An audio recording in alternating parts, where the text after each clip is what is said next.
What is up, guys? Average Moviegoer here.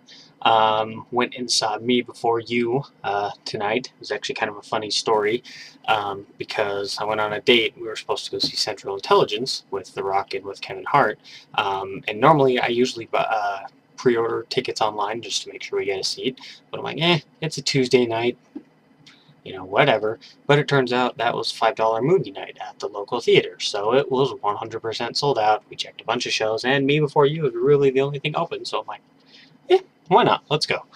I knew the basic plot line. I never watched any trailers or anything for it. I knew Emilia Clarke was in it, so I'm like, how bad can it really be? So for those of you that don't know anything about it, without going into too much detail, the main guy, and his name escapes me, becomes paralyzed basically from the neck down, and then Emilia Clarke gets hired to basically be a home caregiver, take care of him, stuff like that. It's well, we classify it as a romantic comedy, so it goes with what's coming there. I expected it to be more chick flicky, but there was actually a lot more humor in it than I was expecting, which I think was really good. I think that had it been just a straight up romance movie with not a lot of humor, I think it would have suffered a little bit. But overall, I actually had a pretty decent time with it. Let's be straight up from the very beginning. This movie's 95% predictable. It didn't end quite how I expected it to end, which the more I think on it, the more it makes sense. You know, that's a discussion for another time, but if you have any semblance of a brain, you know exactly how this movie's going to turn out. It doesn't really do anything new. If we're being completely honest, there's a lot of cliches, and it's cheesy as hell, but I still really enjoyed it, and I think that's mainly due to the two leads. Emilia Clarke was excellent.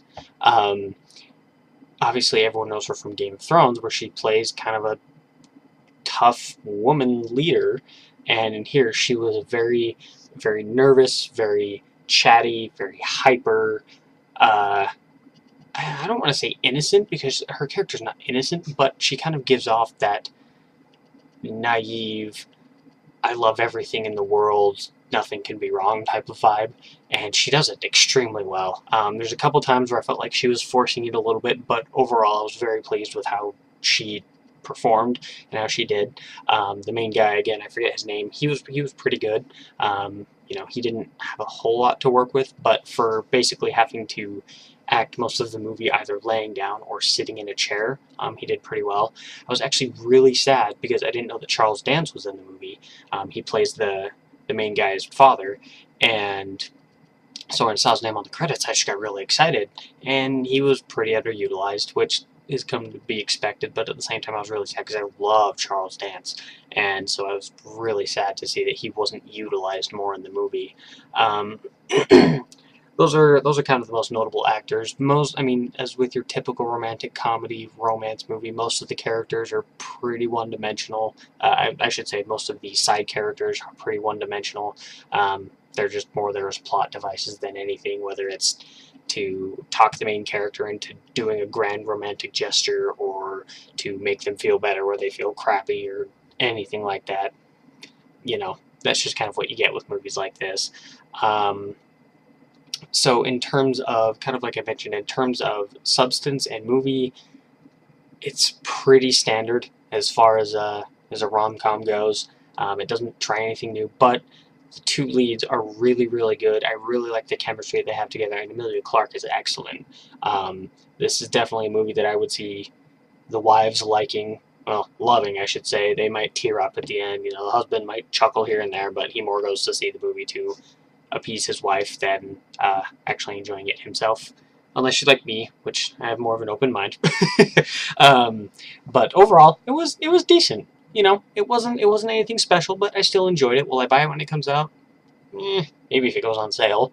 But if your wife or girlfriend or significant other or whatever is really in the mood for a good romance story, one that doesn't do anything new, but doesn't really fail anywhere either. It just kind of stays constant.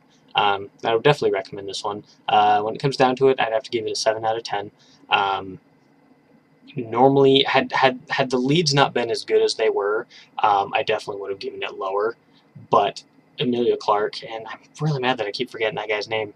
I haven't really seen him in anything else, I don't think, but they were really good on their own. They both give pretty good. Well, Emilia's was really, really good. His was pretty good. Performances on their own, and then the chemistry between them together was really good as well. So I did like that, and the movie was a lot more humorous than I expected it to be, which was really good. I think that, like I mentioned, had that been gone, I think the movie would have suffered a lot worse as well. So this isn't the best way to recommend a movie, but it could have been a lot worse. For probably the best way to describe it is safe. It's just a safe romantic comedy. I wouldn't say there's anything particular that really stands out about it. It's not a movie that you would go and recommend all your friends. At least I wouldn't. But there's nothing in there that, aside from what you get with romantic comedies, like cheesy dialogue sometimes, just scenarios where you're like, oh, okay, yep, I'm watching a romance movie. Okay, pretty. Aside from that, it was still pretty good, and I would still recommend it. Maybe not like a night showing, maybe a matinee or wait to Redbox or whatever your preference is. But overall, it doesn't hurt. There's nothing harmful. There's nothing extremely negative about it. It's just good. So that's that. I think that'll be it for this review. I'll catch you guys in the next one. Thanks, guys.